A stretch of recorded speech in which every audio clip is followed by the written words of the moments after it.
Ahora vamos a seguir con un capítulo que se llama La transición y sus formas. Y en este tema vamos a hablar de dos cosas. Primero, las diversas formas de transición que pueden existir. Y segundo, el carácter particular de la transición en cada país. Y aquí es importante, en esto de las formas de transición, ¿no?, distinguir distintas formas. Pero antes de meternos en las formas, creo que es importante que nos planteemos la pregunta: ¿cuánto tiempo nos llevará a construir el socialismo del siglo XXI? ¿Cómo lo imaginamos?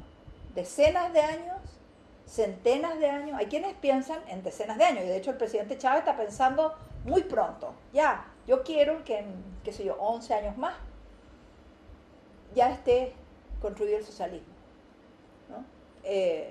Muchos otros intelectuales, Samir Amin y otros, piensan que así como el capitalismo demoró siglos en irse consolidando, igual cosa ocurrirá con el socialismo. O sea, es un largo camino al socialismo.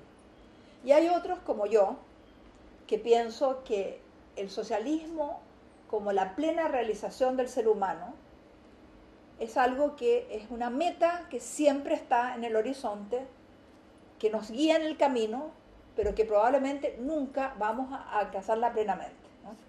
Ahí tengo mis discusiones con distintas personas al respecto, pero bueno, les dejo abierta pues las tres enfoques que hay sobre el tema, ¿no? Ahora, ¿cuáles serían estas formas? La primera, que no se dio en la historia, la pensó Marx. ¿Qué pensaba Marx? Marx pensaba que el socialismo iba a producirse en los países capitalistas desarrollados, porque era la lógica del capitalismo, las contradicciones del capitalismo, mientras más desarrollado, más contradicciones, lo que iba a crear la base del socialismo.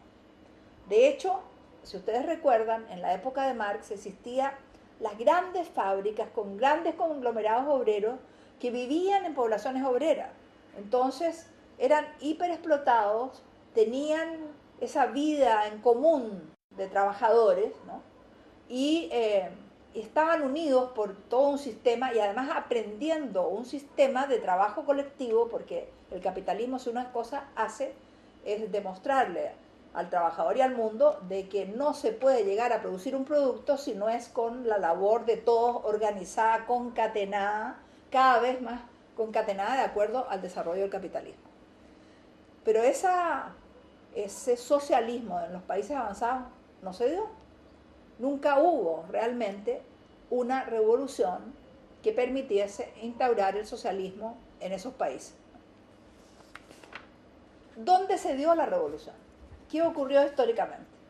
La revolución se dio, como decía Lenin, en el eslabón más débil del sistema imperialista, en la Rusia soviética, la Rusia que todavía no era soviética, porque la revolución se dio en Rusia, luego se construyó el sistema soviético, en la Rusia de Lenin, ¿no?, un país inmensamente atrasado, semiservil, con el 90% de la población campesina, con muchas dificultades para alimentarse, sin atención sanitaria, sin vivienda, etc., ¿no?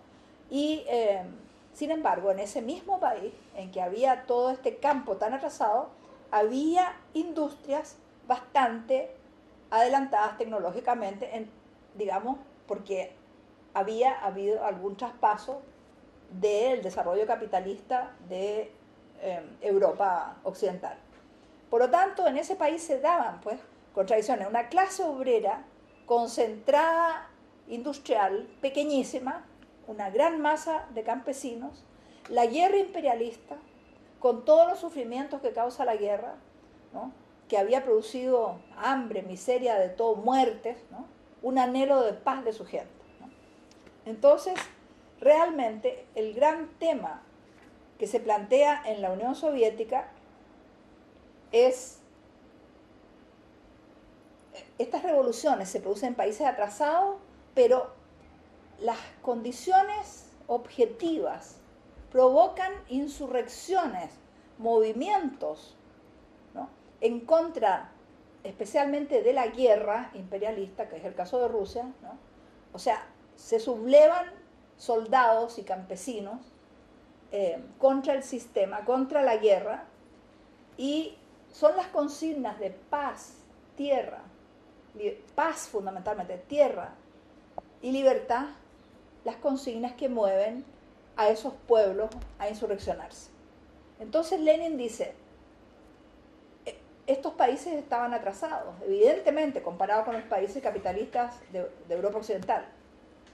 Pero la guerra y sus horrores produjeron las condiciones, ¿no?, para la reacción popular, para la insurrección. O sea, la guerra provocó las condiciones políticas necesarias para que el proletariado, apoyado por el campesinado, tomase el poder. Eso es fundamental. Yo creo que vamos a ver, ¿no?, con más detalle este tema, que me parece muy importante. Cómo un país atrasado, por determinadas circunstancias, se crean las condiciones políticas para la toma del poder.